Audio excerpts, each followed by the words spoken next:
সরস্বতী পুজো শেষ হতে না হতেই আমাদের যেন ইলিশ খাওয়ার মরশুম শুরু হয়ে যায়।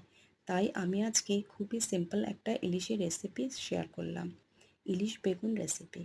প্রথমে ইলিশ মাছগুলো ভালো করে ধুয়ে লবণ আর হলুদ মেখে রেখে দিয়েছিলাম। এরপর গ্রাইন্ডারের মধ্যে জিরে গুঁড়ো, ধনে গুঁড়ো, হলুদ আর কিছু কাঁচা লঙ্কা দিয়ে একটা স্মুথ পেস্ট বানিয়ে নিয়েছিলাম। এরপর এই পেস্টটা দিয়ে মাছগুলোকে ম্যারিনেট করে বেশ কিছুক্ষণ রেস্টের জন্য রেখে দিয়েছিলাম। আর এই দিকে কড়াইয়ের মধ্যে সর্ষের তেল দিয়ে কেটে রাখা বেগুনগুলো হালকা করে ভেজে তুলে নিয়েছিলাম। এই রেসিপিটা আমার মায়ের রেসিপি।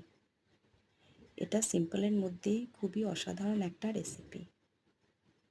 বেগুনগুলো ভাজা হয়ে গেলে ওই তেলের মধ্যেই কিছুটা কালো জিরে দিয়ে ম্যারিনেট করা মাছগুলো এক এক করে দিয়ে দিয়েছিলাম। আর উপরে মশলাটা ছড়িয়ে দিয়েছিলাম। মাছগুলো একটু এপিট ওপিট করে মশলাটা একটু ভাজা হলে জল দিয়ে দিয়েছিলাম।